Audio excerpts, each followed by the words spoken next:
Sitting in the studio of the School of Journalism and Mass Communication at the APJ Satya University, we have with us Professor Sapnil Kumar, who is the coordinator of the school. We welcome you, sir. Thank you so much. Welcome to the studio. So it's a quite nice done facility. It's quite professional one. Yeah. So what inspired you to create such a facility in the School of Mass Communication? Well, surprisingly, School of Journalism and Mass Communication is the newest member of ASU. We started our program 2 years ago. Okay. And the first thing that we wanted is to create a studio which would cater to both audio and visual production needs.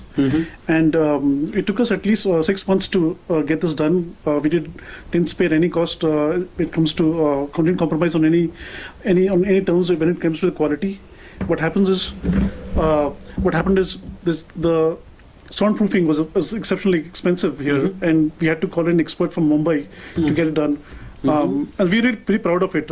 In no way we are a very well furnished studio, but as we keep growing, we add more equipment, and hopefully we keep ourselves updated with the latest technology. So how this studio is a center of the entire programs which are run by the school? Right. For example, from the start, we actually take classes in the studio. Okay. So there are classes. If I'm teaching lighting, I bring them here and we get some actors and we light them in different scenarios. And once the class is over, the students take over. We give them assignments to replicate some lighting situations. And this is where this is done. Also, a lot of radio production happens in this studio because of the the audio soundproofing. We have had guests from all over the country. They visit here, and whenever they come here, we make sure that for at least half an hour they visit this studio. So this is where they stand. We put on radios. We have all set up. All the wiring has already been done. The recording takes place inside, and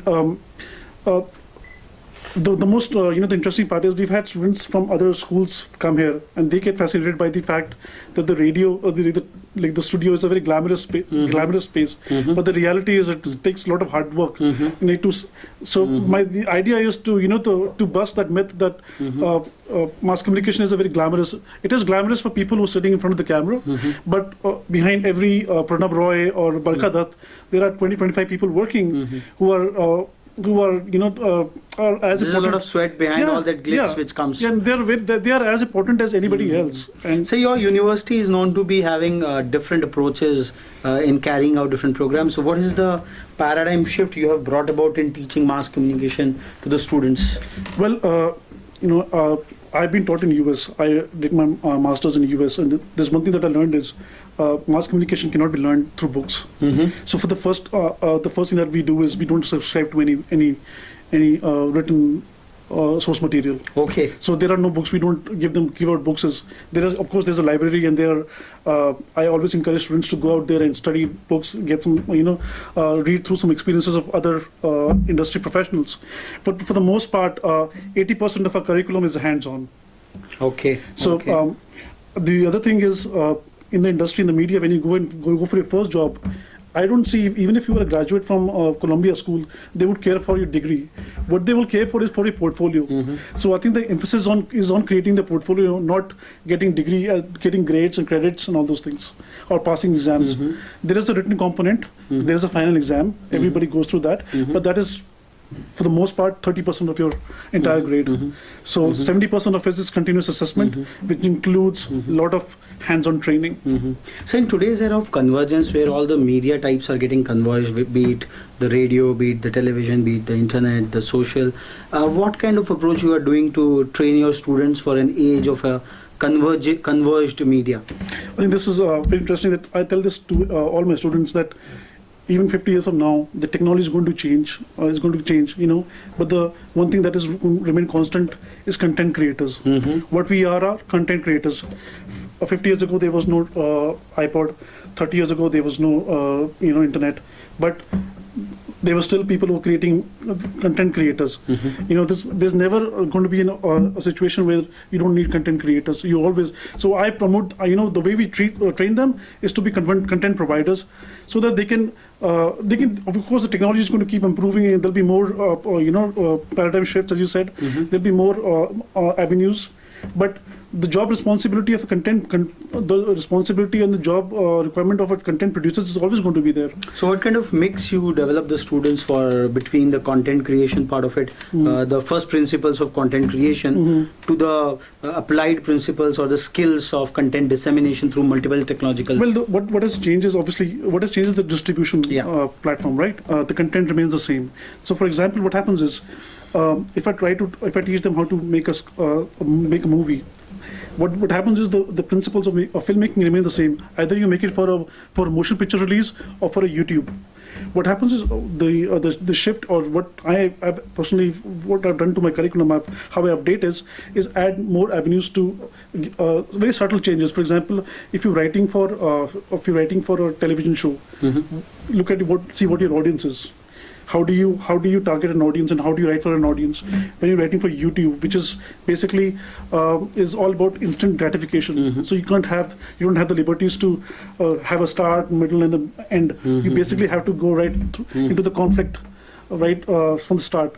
So there are very subtle changes, but for the most part, we stick to very aesthetics of teaching here, because I personally believe that change in technology is constant, but again, the principles on how you start creating them remain to be rooted, and students have to be rooted to the fundamentals. So today's market realities and economic realities, new media outfits, smaller outfits are coming across, who are in the lookout for rounded professionals who have the well trained in the first principles, but as well as technically resounded ones. So how are you matching up with these market expectations? Well, I think that's the best part about the liberal arts approach. I have a course called electronic production, where students from engineering, management, pharma, they come and learn videography, filmmaking. Now, one would wonder what they need filmmaking. Why does an engineer needs a filmmaking degree? You can start your own blog. You can if you have a website, if you're doing a project, you can shoot them. You can see visual medium is more receptive. Audience is more receptive to a visual medium, and I think even for our students, mass communication, I encourage them to go and take management classes, how to promote yourself. Okay, you should go and take pharma classes where they can be aware of what is the different avenues. For example, 50 years ago, there was, if you want to get into media, it was film. All right. Now you have television. You have advertising. You have documentary filmmaking. You have commercials for corporate houses. So there are so many avenues now, and you have to. Now is the age you start create your own market. The filmmaking, the television is all saturated. There's a lot of competition. So now is the time you should create your own market. For example, as photographers, I teach photography as well. I don't think so there's any more jobs available for sports journalists, because there are thousands of them. There's a lot of competition. There are freelancers as well. So the new avenue is that I have actually created is I went to these malls in Gurgaon, to all these places where they have these shoes and bags, and we tell them we'll make a catalog for you, like a visual catalog and virtual catalog for you. That this market hasn't been existing for. There are people who are doing this, but so the emerging market needs, you are customizing your programs and orienting the students to think in that innovative fashion. Like eBay, taking photographs for if you want to sell a product on eBay. There are now people have made profession out of it. They go to your house, they take a photograph of your stuff. They get paid, and then they can post those videos or photographs on the web. So today is the age you have to create your own market, and I think that those people who are able to do that will survive in the long run. So here we come to the close of this exciting campus walks at the APJ Satya University, which happens to be India's first liberal arts and meta university. True to its claim towards our entire journey for the whole day, we have found that the entire concepts of interdisciplinary learning are really full in vogue, and departments and schools are interfacing with each other. and eventually, as destiny would have it, that we have landed up in an alter ego in a studio at APJ Satya University, where we are concluding this campus walk of ours. How even the media, the School of Media, is interfacing with the School of Engineering and Technology, with their courses being taken up by the students, engineering students into film production, and media students taking up courses in the School of Business Studies so as to be able to create their own business ventures in times to come. So this is truly an upcoming meta university founded on the firm principles of liberal arts, and we have seen enough examples of those breaking the barriers and breaking the glass ceilings across the board, how the liberal arts approach has been really put to use. We hope that APJ Satya University would be carrying on this mission, this commitment of theirs, and would be guiding the engineering space, the educational space, the higher educational space across the country in times to come. We would be back again with yet another campus walk of yet another exciting and interesting campus. Till then, goodbye.